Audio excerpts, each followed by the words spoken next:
March 15, 2024. 12-year-old Maya Foster stood at the entrance of the country's most exclusive private academy, clutching a scholarship letter she'd earned through sheer brilliance, only to be turned away at the gates by security who insisted her kind didn't belong there. But when tech billionaire James Whitmore stepped forward and uttered 5 words that silenced the entire crowd, everything changed in an instant. What did he know about Maya that no one else in that room could see? And why was he willing to risk his reputation to defend a girl he'd never met? The morning had started with hope. Maya Foster sat in the back seat of her aunt's rusted Honda Civic, wearing a navy blazer that had been 2 sizes too big when they'd found it at the thrift store 3 months ago. Now it fit almost perfectly, the sleeves ending just at her wrists. She'd ironed it herself that morning, careful to avoid the small tear near the left pocket that she'd stitched with thread that didn't quite match. "You ready, baby girl?" Aunt Denise glanced at her through the rearview mirror, her eyes both proud and worried. Maya nodded, though her stomach churned with nerves. In her lap sat a manila envelope containing her acceptance letter to Westridge Academy, the most prestigious private school in Connecticut. Full academic scholarship, perfect test scores, a letter of recommendation from her public school principal that called her once-in-a-generation brilliant. The car turned onto Elmwood Drive, and suddenly the world changed. Towering oak trees lined both sides of the street, their branches forming a cathedral ceiling of green. Mansions sat far back from the road, their lawns so perfectly manicured they looked painted on. Maya pressed her face against the window, watching as a woman in tennis whites climbed into a Mercedes that probably cost more than every car on her block combined. "This is it," Aunt Denise whispered as they approached iron gates flanked by stone pillars. A brass plaque read, "Westridge Academy, founded 1887, excellence through tradition." The gates were open for orientation day, and a stream of luxury cars flowed through. Aunt Denise's Honda sputtered as she joined the line, the engine making a knocking sound that drew stares from a family in a BMW beside them. Maya clutched her envelope tighter. She'd earned this. Her essay on quantum computing had won a national competition. Her math scores were in the 99th percentile. The scholarship committee had called her exceptional. She belonged here just as much as anyone else. They parked in a lot filled with vehicles that gleamed like jewelry. Maya stepped out, her second-hand shoes crunching on perfectly raked gravel. Students and parents moved toward the main building, a Gothic structure of gray stone and stained glass that looked like something from a Harry Potter movie. Girls wore designer dresses. Boys sported blazers with family crests embroidered on the pockets. Parents laughed and shook hands, already knowing each other from country clubs and charity galas. Maya straightened her shoulders and walked forward, Aunt Denise beside her. At the entrance, a security guard in a crisp uniform stood checking names against a tablet. He smiled warmly at the family ahead of them, a blonde girl and her parents who arrived in a Porsche. "Welcome to Westridge, Mr. and Mrs. Pemberton. Melissa, wonderful to see you again." They swept through. Maya stepped forward, her envelope extended like a shield. "Maya Foster, I'm on the scholarship list." The guard's smile faltered. His eyes traveled from her worn shoes to her thrift store blazer to her aunt's tired face. He took the envelope slowly, as though it might contaminate his hands, and tapped his tablet with deliberate slowness. "I don't see your name here." Maya's heart dropped. "That's impossible. I have my acceptance letter right there. Full scholarship. I was supposed to receive my orientation packet today." The guard's expression hardened. "Miss, we have protocols. I can't just let anyone walk in here." "Anyone?" Aunt Denise stepped forward, her voice tight. "She has documentation. Look at the letter." He barely glanced at it. "Letters can be forged. We've had incidents before. I'm going to need you both to step aside." Heat flooded Maya's face. Around them, other families slowed, turning to watch. A woman in pearls whispered to her husband. 2 girls in matching headbands giggled behind their hands. "Please," Maya's voice cracked. "Just call the admissions office. Mrs. Patterson sent this herself. I won the Harrison Scholarship. You can verify?" "Step aside," the guard repeated louder now. "You're holding up the line." Maya's vision blurred with tears she refused to let fall. This couldn't be happening. Not today. Not after everything she'd worked for. That's when she heard it. A voice cutting through the morning air like a blade. Is there a problem here? Everyone turned. A man stood at the base of the steps, tall and lean in a charcoal suit that probably cost more than Aunt Denise's car. He had silver threading through dark hair, sharp blue eyes, and the kind of quiet authority that made even the security guard straighten. "Mr. Whitmore, sir. I asked if there was a problem." His voice remained calm, but something in it made the guard's face go pale. Maya stared. James Whitmore. Even she knew that name. The tech billionaire who'd revolutionized cloud computing. His face had been on the cover of Time magazine last month. What was he doing here? Whitmore's gaze moved to Maya, then to the envelope still clutched in her hand. "May I?" Wordlessly, she handed it to him. He read it carefully, his expression unreadable. Then he looked at the guard. "This is a Harrison Scholarship acceptance letter, signed by Caroline Patterson herself. Why is this student being denied entry?" The guard stammered. "Sir, I was just following protocol. We can't be too careful." "Careful of what, exactly?" Silence. The kind that screamed louder than words.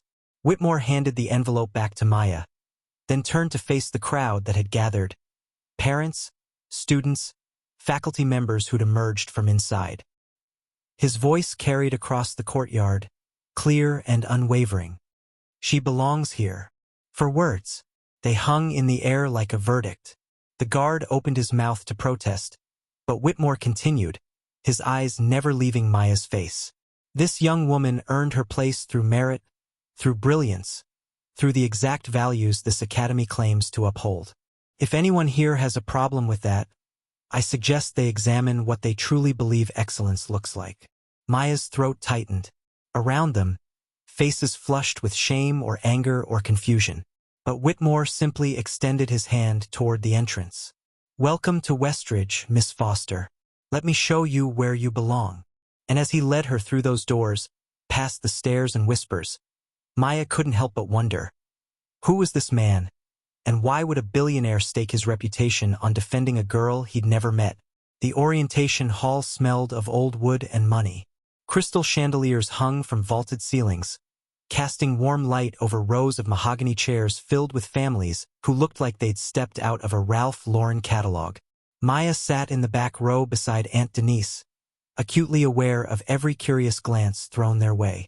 James Whitmore had disappeared after escorting them inside, swept away by administrators who seemed both eager and nervous around him.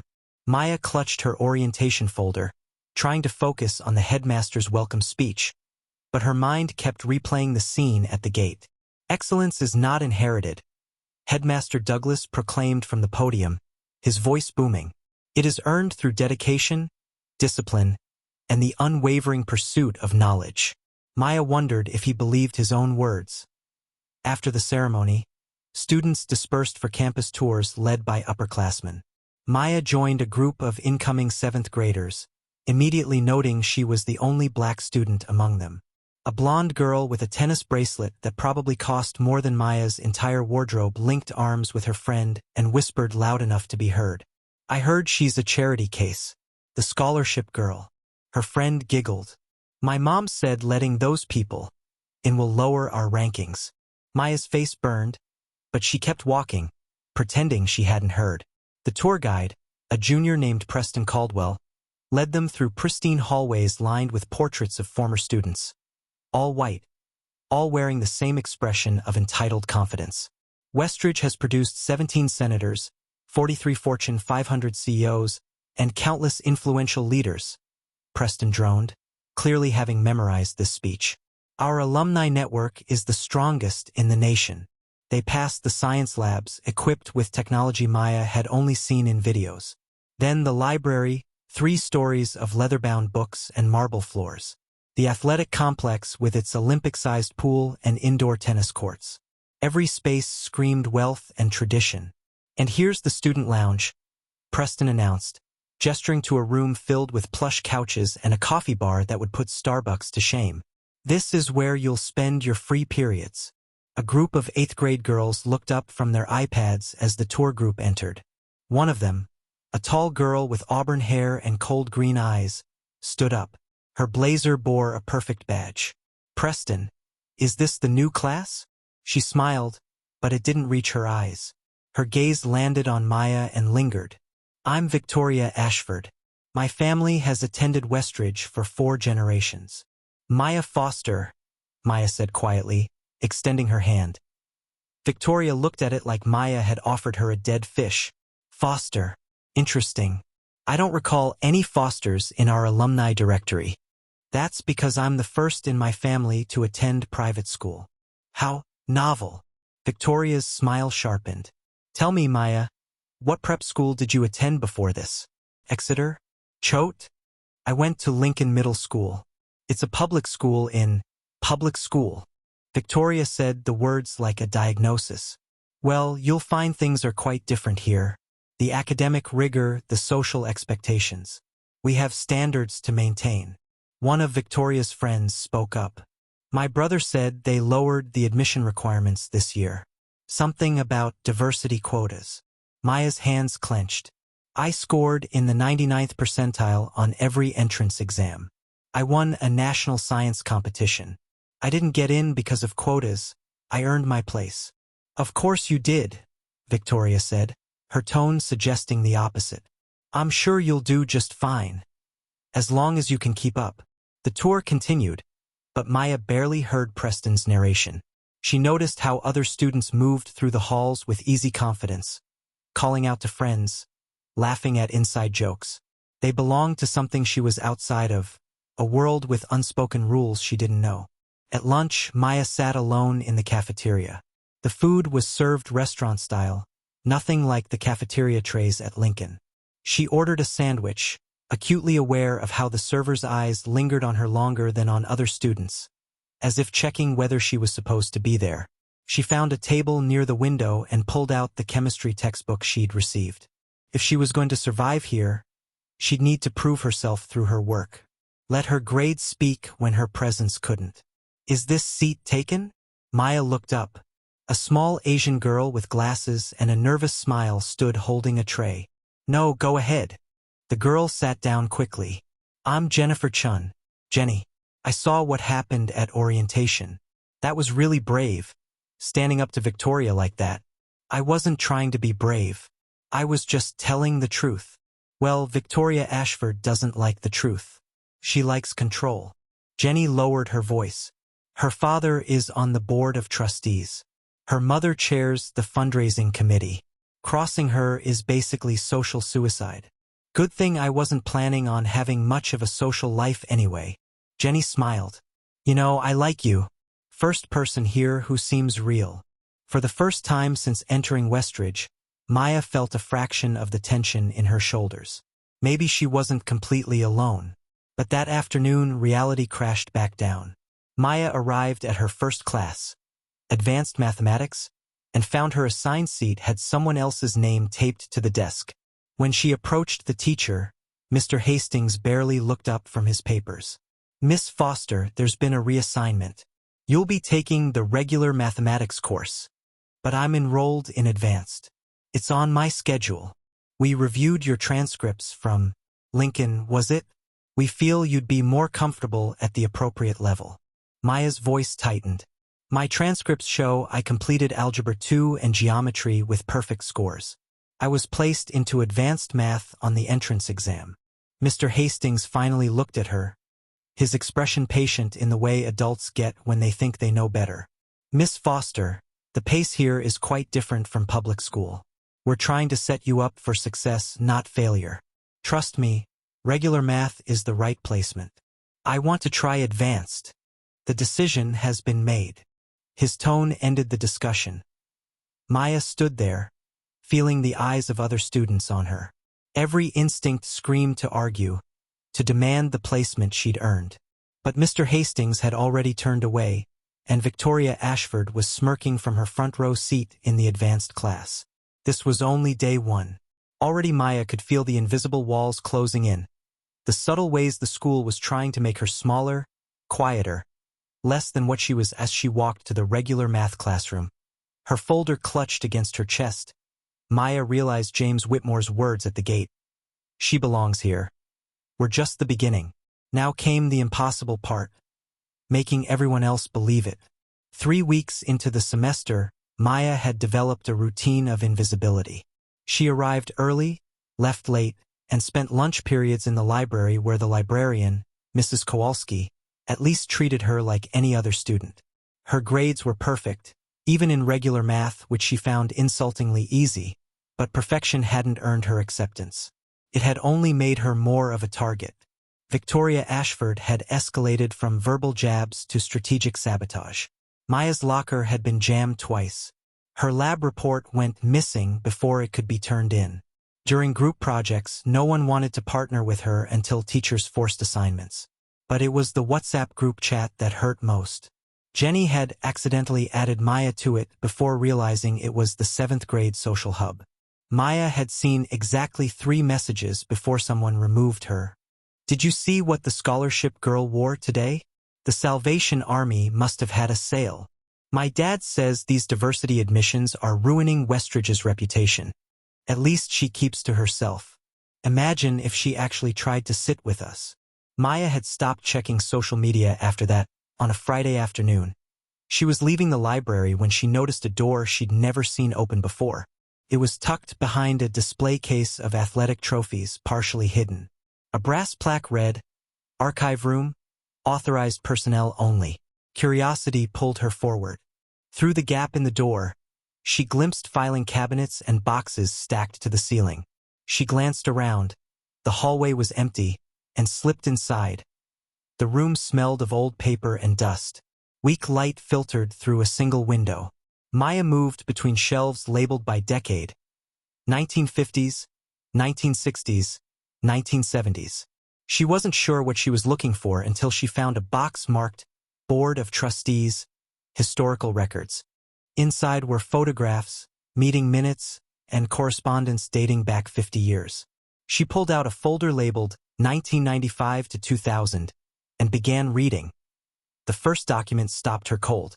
It was a letter from the Connecticut Department of Education, dated March 1998, threatening to revoke Westridge Academy's accreditation due to discriminatory admission practices. The school had been sued by 3 families whose qualified children had been rejected. All 3 families were black. Maya's hands trembled as she read the school's defense. Claims that the students didn't meet cultural fit standards and lacked the proper preparatory education. The lawsuit had been settled quietly, with Westridge agreeing to implement diversity scholarships that appeared in brochures but, according to these records, had gone largely unused for years due to lack of qualified applicants. She pulled out more folders. Letter after letter showed a pattern. Minority students accepted, then pushed out through impossible academic standards, social isolation, or sudden policy changes. One folder contained a memo from 2010 suggesting the school maintain traditional demographics to preserve donor confidence. Maya's stomach churned. She wasn't the first. There had been others who'd tried and failed, pushed out by the same invisible machinery now grinding against her. Then she found a photograph that made her freeze. It was a group photo from 1985, labeled Junior Class Leadership Council. And there, third from the left, stood a teenage boy with dark hair and familiar blue eyes.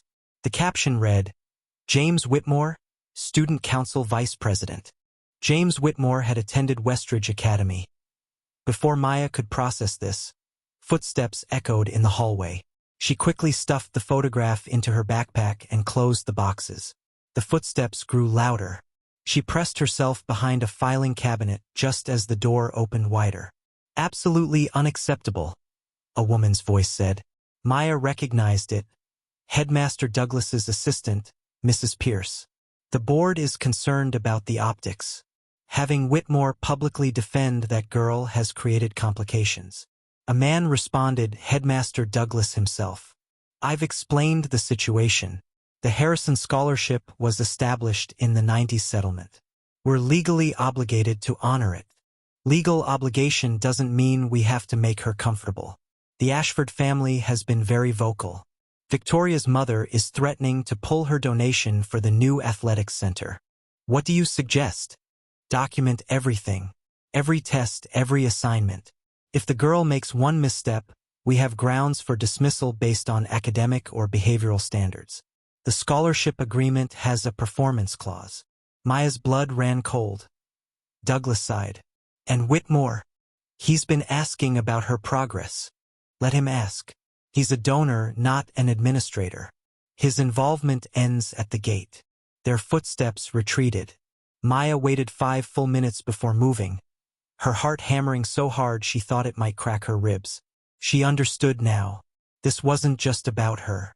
Westridge had a history of accepting students like her only to systematically push them out.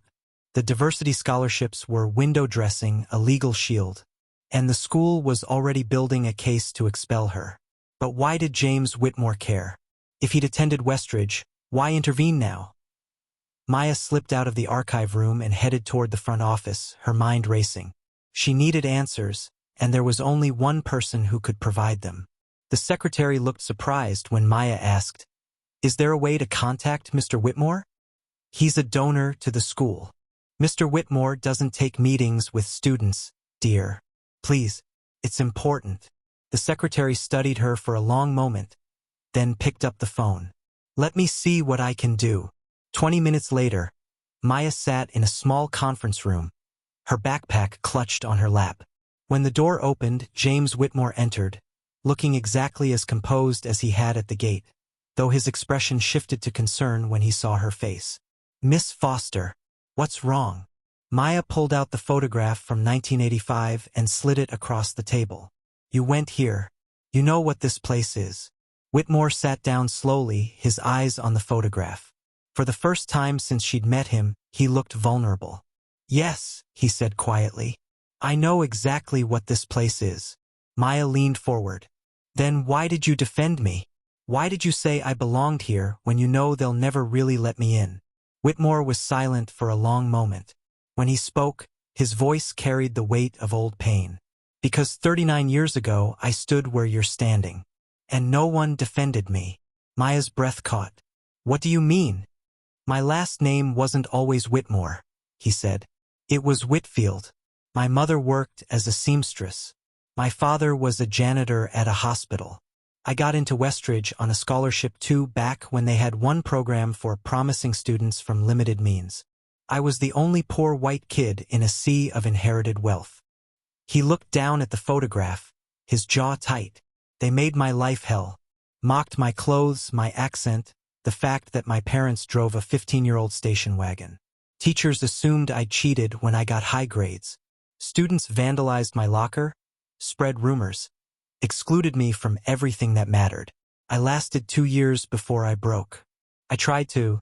His voice caught. "I tried to end it. Pills from my mother's medicine cabinet." Maya's eyes widened. "Obviously, I survived. But I left Westridge. Transferred to public school where I actually learned what real resilience looked like. I built my company from nothing, changed my name to distance myself from that pain, and swore I'd never look back. So why come back now?" Whitmore met her eyes. "Because 3 months ago, the board invited me to speak at commencement. They wanted to celebrate me as a distinguished alumnus, conveniently forgetting how they treated me. I declined.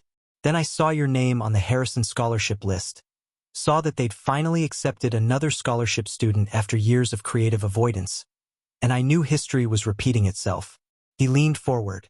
"I came to orientation that day specifically to watch, to see if they'd changed. And when I saw that guard turn you away, I knew they hadn't. I couldn't walk past you the way everyone walked past me." Maya's throat was tight. "They're going to kick me out. I heard the headmaster. They're documenting everything, waiting for me to fail." "I know. So what do I do?" Whitmore's expression hardened with determination. "You don't give them a reason. You are perfect, flawless, undeniable. And while you do that, I'm going to make sure the world knows exactly what Westridge Academy really is." He stood, extending his hand. "Miss Foster, how would you feel about having the most powerful ally in Connecticut?" Maya stood and shook his hand, feeling the strength in his grip. I'd feel like I might actually have a chance. Good. Because this fight is just beginning. The alliance with James Whitmore gave Maya hope for exactly 9 days. On the 10th day, everything fell apart. It started with an email from Headmaster Douglas, sent to all parents and board members. Maya only learned about it when Jenny showed her the message her parents had received. Subject: Maintaining academic excellence at Westridge. Dear Westridge families, it has come to our attention that recent external pressures have raised questions about our admission standards and institutional policies. We want to assure you that Westridge Academy remains committed to the rigorous excellence that has defined us for over a century. While we value diversity in all its forms, we will not compromise the academic integrity or cultural traditions that make Westridge exceptional. Our students come from families who understand and embody our values. We ask for your continued support as we navigate these challenging times. Sincerely, Headmaster Gregory Douglas. The message was clear without saying Maya's name. The battle lines were drawn. That afternoon, Maya was called to Douglas's office. She sat across from his massive oak desk, her hands folded in her lap, while he reviewed papers with theatrical slowness. Miss Foster, I've been reviewing your academic performance. Maya's pulse quickened. My grades are perfect. I have an A in every class. Yes, in the standard track. Douglas removed his reading glasses. However, several teachers have expressed concerns about your integration into the Westridge community. Academic excellence is only part of our mission. We also cultivate character, leadership, and social refinement. What does that mean? It means you've been observed eating alone. You don't participate in extracurricular activities. You haven't joined any clubs or sports teams. Westridge students are expected to contribute to campus life, not simply occupy space in our classrooms. Maya's jaw tightened. I've tried to join clubs. The debate team told me they were full. The science club never responded to my application. The Model UN group said I needed a recommendation from a current member, but no one would give me one. Douglas waved his hand dismissively. Be that as it may, the scholarship agreement requires holistic participation. You have until the end of the semester to demonstrate meaningful involvement in campus life, or will need to reevaluate your enrollment. That's 6 weeks. Then I suggest you use them wisely. Maya left his office feeling like the walls were closing in. She knew what this was, an impossible standard designed to fail. How could she join activities when every door was systematically closed? That evening, she called James Whitmore. His assistant said he was unavailable. She called again the next day. Still unavailable. By the 3rd day, Maya began to understand. The school had gotten to him somehow. Then Jenny delivered the news that confirmed her fears. My parents are pulling me out of our study group, Jenny said quietly during lunch, not meeting Maya's eyes. They said being associated with you might hurt my transcript.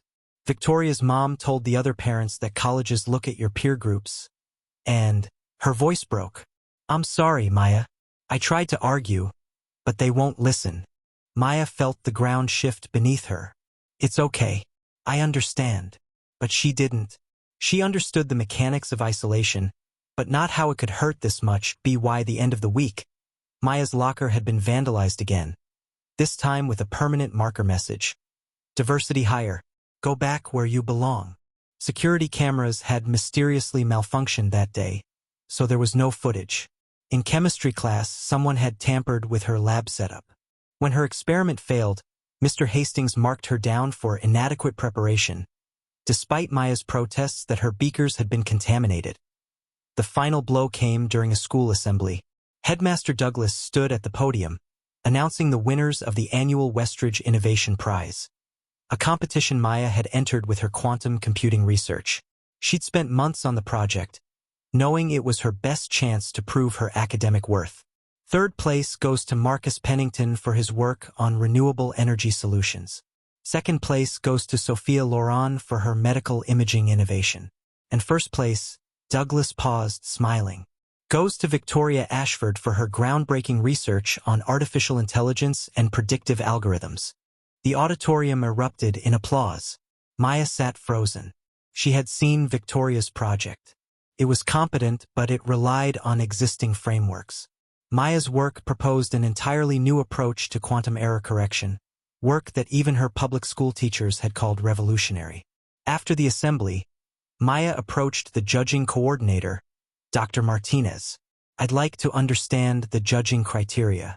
I was told my project scored highest in the technical review." Dr. Martinez looked uncomfortable. The Innovation Prize considers multiple factors: technical merit, presentation quality, and alignment with Westridge values. Westridge values. The judges felt Miss Ashford's work better represented the caliber we expect from our students. The words landed like a physical blow. "Your work is too good for someone like you to have done." Maya walked out of the building in a daze. She found herself at the edge of campus, staring at the iron gates she'd entered 6 weeks ago with hope. Her phone buzzed. A text from an unknown number: "I warned you that you didn't belong here. Why are you still trying? Just leave. No one wants you." Then another: "Scholarship trash. You'll never be one of us." And another: "My dad's lawyer says they can revoke your scholarship for disciplinary reasons. One more complaint and you're done." Maya's hands shook. She blocked the numbers, but more messages came from different accounts. Dozens of them. A coordinated attack designed to break her. She thought about calling Aunt Denise, but what could she say? That she was failing? That she couldn't survive in a place that had decided from day one she didn't belong? She thought about calling Whitmore, but he'd gone silent. Whatever influence he'd promised had evaporated. Maybe the board had pressured him. Maybe he'd decided she wasn't worth the fight. Maya sat on a bench near the gates as the sun set, her backpack beside her. Students streamed past, laughing and chatting, belonging to a world she could see but never touch.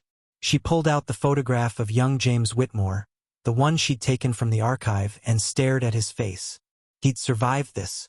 He'd gotten out and built an empire. But he'd also tried to end his life first. Maya's phone buzzed again. Another text. "Just quit. Everyone knows you will eventually. Why drag it out?" She looked up at the Westridge building, its Gothic towers dark against the purple sky. 6 weeks until they forced her out. 6 weeks of documented failures they were manufacturing to justify her expulsion. She could fight, but what was the point? She was 12 years old, alone, and exhausted. For the first time since arriving at Westridge, Maya let herself cry. Not angry tears, but the deep, hollow sobs of someone who'd finally hit the wall. She cried for the dream that had died at the gate that first day. She cried for the girl who'd believed brilliance would be enough. And she cried because she knew that, by tomorrow morning, she'd have to make a choice. Keep fighting a battle she couldn't win, or walk away before this place destroyed what was left of her. Her phone buzzed one more time. Through blurred vision, she saw it was finally a message from James Whitmore. "I'm sorry, Maya. They threatened legal action against my company if I continued interfering with school operations. I can't help you anymore. I hope you understand." Maya turned off her phone and sat in the darkness, completely and utterly alone. The gates that had once seemed like an entrance now looked exactly like they were. A barrier designed to keep people like her out, and she was on the wrong side of it. Maya didn't go to school the next day, or the day after that. She told Aunt Denise she had a stomach flu, which wasn't entirely a lie. The thought of walking through those gates made her physically ill. She spent 2 days in bed, staring at the ceiling, her phone turned off, her scholarship folder shoved under her mattress where she wouldn't have to see it. On the 3rd day, Aunt Denise sat on the edge of her bed. "Baby girl, talk to me. What's really going on?"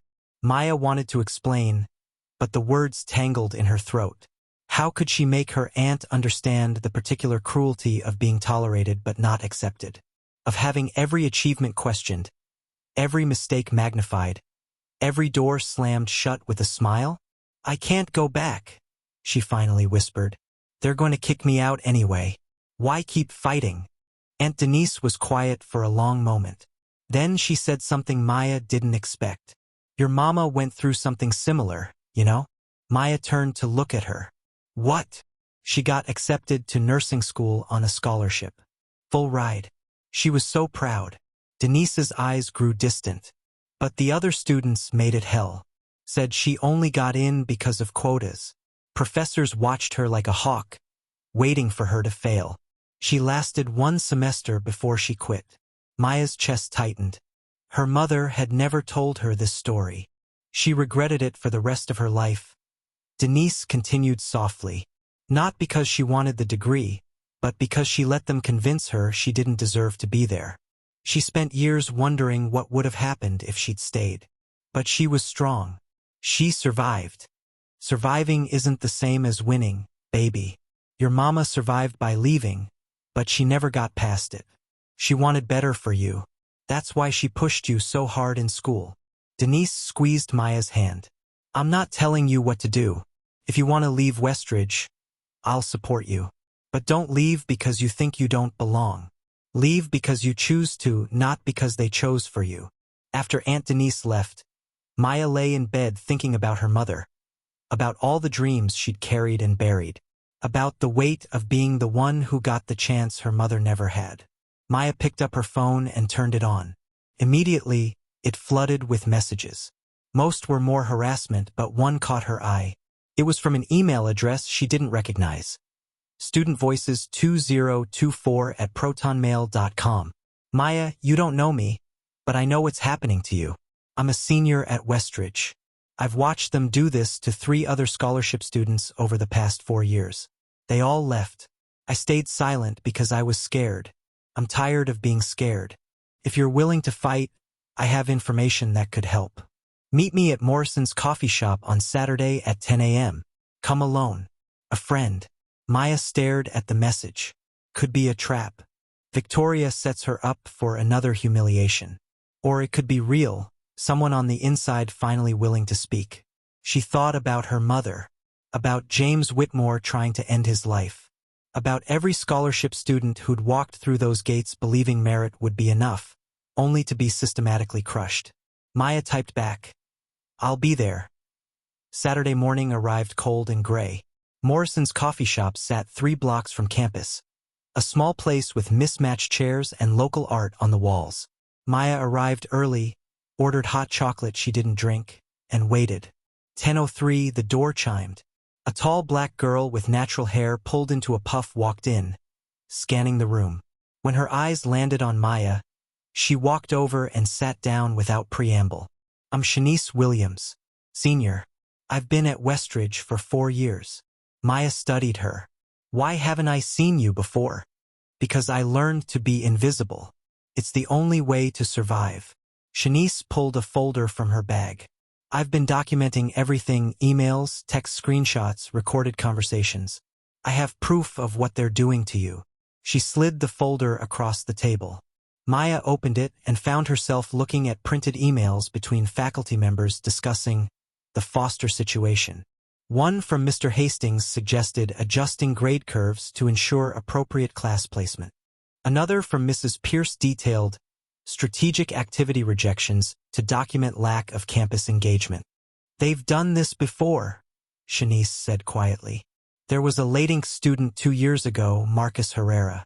Brilliant kid, full scholarship. They pushed him out by spring semester. Before him, there was Keisha Johnson. And before her, David Nguyen. All scholarship students. All gone within a year. Maya's hands shook as she flipped through the pages. Why didn't you speak up before? Shanice's jaw tightened. Because I'm on scholarship too. Academic and athletic. If I made waves, I'd be next. I told myself that surviving was enough. That getting my diploma and getting out was the smart move. She looked directly at Maya. But watching what they're doing to you, I realized survival isn't enough anymore. Some things are worth risking everything for. What can we do with this?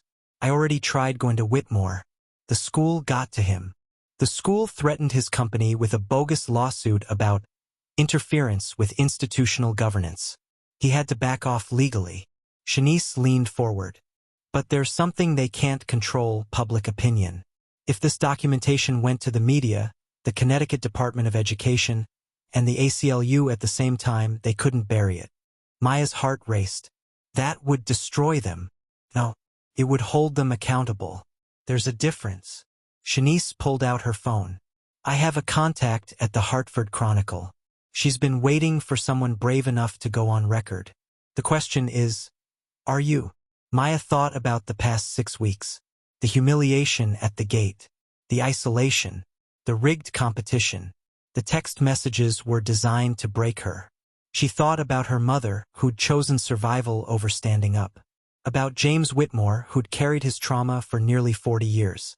Then she thought about the next scholarship student who'd walk through those gates with hope, not knowing they were entering a system designed to fail them. What do I have to do? Shanice smiled for the first time. Tell your story. On camera. Every detail. The journalist will verify everything with these documents. Once it goes public, Westridge will have to respond, and the Department of Education will have to investigate. They'll expel me. Probably. But you'll take away their ability to do this to anyone else. Shanice's voice softened. I'm not going to lie to you, Maya. This will be hard. Harder than anything you've faced so far. Your name will be public. People will take sides. Some will call you brave. Others will call you a troublemaker. But the system will have to change. Maya looked at the folder of evidence. Then at Shanice's determined face. For the first time in days, she felt something other than despair. She felt purpose. When can we meet the journalist? She's actually here. In the back corner booth. I asked her to wait until you were ready. Maya turned and saw a woman in her 30s with a laptop and a warm, patient expression. The journalist raised her coffee cup in a small greeting. Maya stood up, her legs steady for the first time in weeks. She picked up the folder and looked at Shanice. Let's do this. As they walked toward the journalist's booth, Maya felt the weight she'd been carrying begin to shift. She was still scared, still alone in many ways, but she was no longer powerless. Sometimes the bridge forward isn't built by the people in charge. Sometimes it's built by the ones brave enough to refuse to stay silent. The article dropped on a Tuesday morning at 6 a.m. Hartford Chronicle, front page, excellence or exclusion? Inside Westridge Academy's pattern of pushing out minority scholarship students by Rebecca Torres. Maya's alarm hadn't even gone off when her phone started buzzing with notifications. The article had gone viral overnight, shared by education advocates, civil rights organizations, and parents across Connecticut. By 7 a.m., it was trending on Twitter. By 8 a.m., news vans were parked outside Westridge's gates. Maya got ready for school with shaking hands. Aunt Denise had offered to let her stay home, but Maya refused. She told her story. Now she had to face the consequences. The moment her aunt's car turned onto Elmwood Drive, Maya saw the chaos. Reporters with cameras lined the sidewalk. Parents stood in clusters, some holding copies of the Chronicle, others shouting at administrators. Security guards struggled to manage the crowd. When Maya stepped out of the car, a dozen cameras swung toward her. Maya, how long has this been going on? Do you have a statement for Headmaster Douglas? Are you afraid of retaliation? Aunt Denise shielded her, but Maya stopped. She looked directly at the nearest camera and spoke clearly. I'm here to attend school. That's all I ever wanted to do. Inside the building, the atmosphere was electric with tension. Students huddled in groups, phones out, reading the article and the comments flooding social media. Some looked shocked. Others are angry. A few, very few, looked ashamed. Maya walked to her locker. Conversations stopped as she passed. Victoria Ashford stood with her usual group, her face pale but defiant. This is slander, Victoria hissed as Maya approached. My family's lawyers are already involved. You'll regret this. Maya opened her locker calmly. Your family's lawyers can't change documented emails, Victoria. Everything in that article is true. You've destroyed the school's reputation over your own inability to fit in. Maya turned to face her. No. I exposed what this school really is. There's a difference. Before Victoria could respond, an announcement crackled over the PA system. All students report to the auditorium immediately for an emergency assembly.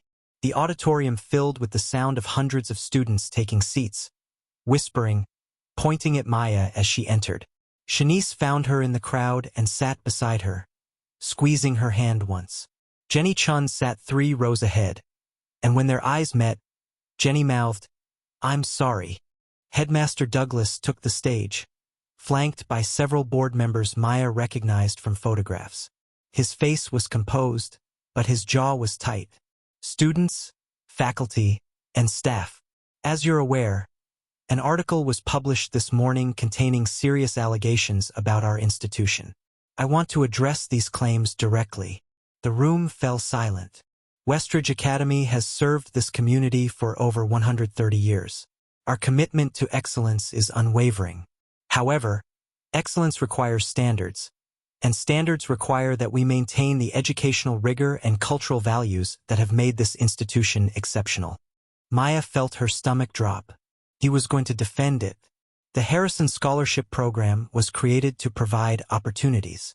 However, opportunity and entitlement are not the same thing. When a student struggles to integrate, to meet our expectations, to embody Westridge values, we must ask difficult questions about fit and preparedness. Murmurs rippled through the auditorium. Several teachers exchanged uncomfortable glances. Douglas continued, his voice hardening. "The allegations made by Miss Foster represent a gross mischaracterization of routine academic and administrative processes. Every decision made regarding her enrollment has been documented and justified. We will not allow unfounded accusations to tarnish." The auditorium doors burst open. James Whitmore strode down the center aisle, his footsteps echoing in the stunned silence. Behind him walked two people in business suits and a woman Maya recognized from news broadcasts, the Connecticut Commissioner of Education. Douglas froze mid-sentence. "Mr. Whitmore, this is a private school assembly." "Not anymore." Whitmore's voice carried to every corner of the room. He climbed the steps to the stage. "This assembly is now a public forum. Commissioner Reeves, if you would." The commissioner stepped forward, holding an official document. "As of 8:30 this morning, the Connecticut Department of Education has opened a formal investigation into Westridge Academy's admissions and retention practices. This investigation will include a comprehensive review of scholarship program administration, faculty communications, and disciplinary records for the past 10 years. Gasps erupted throughout the auditorium. Douglas's face went from red to white. Furthermore, the commissioner continued, "Based on preliminary evidence, we are issuing an immediate directive. All scholarship students currently enrolled will receive protected status. Any retaliatory actions against these students will result in revocation of the school's accreditation." Whitmore took the microphone.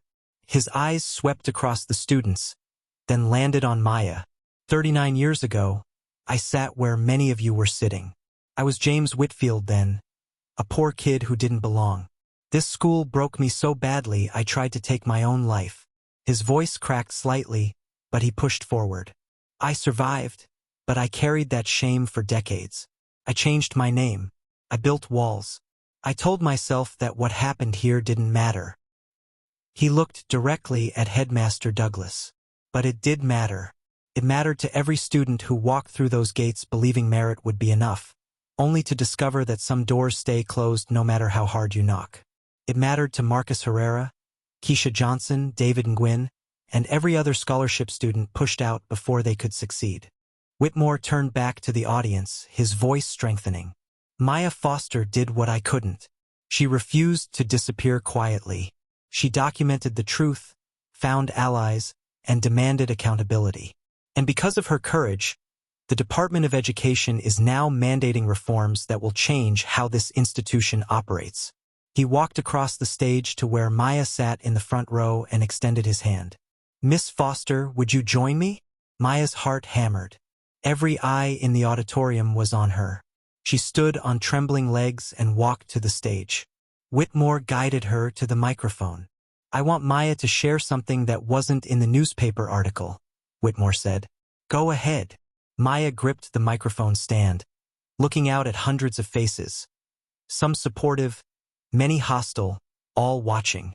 "I didn't do this because I wanted revenge," she said, her voice small at first, then growing stronger. "I did it because the girl who comes after me deserves better. The next scholarship student shouldn't have to wonder if they're crazy for feeling excluded. They shouldn't have to document every microaggression just to prove they're not imagining things." Her eyes found Victoria's in the crowd. Some of you think I don't belong here because I don't come from the right family or the right neighborhood. But belonging isn't about where you're from. It's about what you contribute, how you treat people, and whether you have the courage to stand up when something is wrong. She paused, gathering courage for her final words. I don't know if I'll stay at Westridge. That's not decided yet. But I know this. I earned my place here. Every test, every assignment, every challenge. And no one, not the headmaster, not the board, not any of you, can take that away from me. The auditorium erupted. Some students stood and applauded. Others sat in stony silence. Teachers whispered frantically to each other. Board members huddled around Douglas, whose face had gone completely blank. As Maya stepped back from the microphone, Shanice stood up in the audience. Then Jenny. Then 3 other students Maya didn't know. Then more. Within moments, dozens of students were standing. A silent show of support that said more than words ever could. Whitmore placed a hand on Maya's shoulder and spoke into the microphone one final time. His voice calm but absolutely firm. She belongs here, and anyone who thinks otherwise can answer to me. The Department of Education, and every organization now watching Westridge Academy's next move. The reckoning had come, and nothing at Westridge would ever be the same. 3 months later, Maya Foster walked through the gates of Westridge Academy without looking over her shoulder. The changes had come swiftly after the Department of Education's investigation. Headmaster Douglas had resigned within 2 weeks, citing personal reasons. 3 board members stepped down. Mrs. Pierce was reassigned to administrative duties with no student contact. And Mr. Hastings quietly retired after his emails about adjusting grade curves became part of the official record. But the real transformation went deeper than personnel changes. The Harrison Scholarship Program was restructured with external oversight. A diversity council, including Shanice Williams as student representative, now reviewed all admissions and disciplinary decisions. Mandatory bias training became required for faculty and staff. And most importantly, an anonymous reporting system allowed students to document discrimination without fear of retaliation. Maya had been invited to stay. The new interim headmaster, Dr. Patricia Okonkwo, a Nigerian-American woman with a PhD from Yale, had personally called Aunt Denise to assure her that Maya's place at Westridge was secure and valued. We don't just want her to survive here, Dr. Okonkwo had said. We want her to thrive. And slowly, carefully, Maya was learning what thriving looked like. She'd been moved to advanced mathematics, where she belonged. Her quantum computing research was submitted to a national competition with full faculty support. She joined the debate team, now led by a new coach who welcomed her immediately. Jenny Chun had apologized tearfully, explaining that her parents had changed their minds after reading the article. They were ashamed, Jenny had said. They realized they'd been part of the problem. Not everything was perfect. Victoria Ashford still attended Westridge, though her influence had diminished significantly. Some students remained hostile, their parents writing angry letters about political correctness gone too far. The culture shift was real but incomplete, measured in small daily victories rather than sweeping transformation. But Maya had learned that change didn't happen all at once. It happened in moments. Like when a 6th-grade black girl named Aria Johnson arrived for orientation that fall, looking terrified at the gates. Maya had walked up to her and said simply, "Welcome, you belong here, and if anyone tells you otherwise, you come find me." Aria's eyes had filled with tears of relief. Or when James Whitmore established the Whitfield Foundation, using his original surname, dedicated to supporting scholarship students at private institutions across Connecticut. He'd asked Maya to sit on the Youth Advisory Board. "You have wisdom that takes most people decades to learn," he'd told her. "Use it to help others." Or when the Hartford Chronicle published a follow-up article 6 months after the original investigation, reporting that Westridge's scholarship retention rate had improved from 23% to 91%. For other elite schools in Connecticut had voluntarily reformed their programs after watching Westridge's reckoning. Maya kept that article folded in her desk drawer, next to a letter her mother had written before she died. A letter Aunt Denise had finally given her. "My beautiful Maya, If you're reading this, it means you're facing something hard. Probably something that makes you want to quit. I want you to know that I almost quit too, many times. But quitting haunted me more than fighting ever could have. You're stronger than I was. Braver. Don't let anyone convince you that you're not enough. And don't let anyone's closed door make you believe you don't deserve to walk through it. Whatever you're facing, know that I'm proud of you. Not for being perfect, but for trying. That's all any of us can do. Love always, Mama. Maya reread those words whenever doubt crept in. And it still did, more often than she liked to admit. But doubt no longer paralyzed her. It reminded her that courage wasn't the absence of fear. It was moving forward despite it. On a warm afternoon in late May, Maya stood in the courtyard where she'd first been turned away. The space looked different now. Dr. Okonkwo had commissioned a new installation, a bronze plaque embedded in the stone pathway. It read, "Excellence is not inherited. It is earned through dedication, resilience, and the courage to stand for what is right, in honor of all students who refused to be invisible." Westridge Academy, 2024-inch. Maya traced the words with her fingers, thinking about the scholarship students who'd come before her, the ones who'd been pushed out, the ones who'd stayed silent to survive. She hoped they knew their stories had mattered, even if they'd ended differently than hers. Pretty cool, right? Maya turned. Shanice stood behind her, cap and gown draped over her arm. "Graduation is next week." "You did this," Shanice said. "You changed everything." Maya shook her head. "We did this. You gave me the evidence. Whitmore gave me the platform. Jenny and the others gave me support. I was just the one willing to speak first." "That's not just anything. That's everything." Shanice smiled. "You know what the best part is? Next year, when I'm gone, this place will still be different because of what you started. That's legacy, Maya." After Shanice left, Maya sat on a bench, not hiding in shadows like she had those first terrible weeks, but sitting in plain sight. Students passed by. Some nodded in greeting. A few stopped to chat. She wasn't universally loved, but she was no longer invisible. Her phone buzzed. A text from James Whitmore. "Board meeting this afternoon. They're voting on whether to name the new scholarship building after you. Thought you should know." Maya smiled and typed back, "Name it after all of us. The ones who stayed and the ones who couldn't." She looked up at the Gothic towers of Westridge Academy, no longer intimidated by their height. This place had tried to break her. Instead, she'd helped break its most destructive traditions. The future stretched ahead, uncertain but no longer terrifying. There would be other challenges, other closed doors, other people who'd decide she didn't belong based on nothing but assumption and prejudice. But Maya Foster had learned something vital in these halls. Belonging isn't given by institutions or granted by gatekeepers. It's claimed by those brave enough to stand in their truth and refuse to disappear. She gathered her books and walked toward her next class, her footsteps steady, her head high. Behind her, the bronze plaque gleamed in the afternoon sun, a permanent reminder that justice isn't always about courts or laws. Sometimes it's about a 12-year-old girl who decided that being seen was worth the risk of being hurt. Sometimes it's about speaking the truth even when your voice shakes. And sometimes it's about understanding that real excellence isn't measured by who's allowed in, but by who has the courage to change what's wrong once they get there. Maya belonged at Westridge Academy. Not because a billionaire said so, not because the Department of Education mandated it, but because she'd earned it. Not just through test scores and scholarships, but through the harder work of fighting for dignity, demanding accountability, and refusing to let anyone's prejudice define her worth. As she entered the classroom, the afternoon light streaming through tall windows, Maya Foster smiled. She belonged here, and now everyone knows it.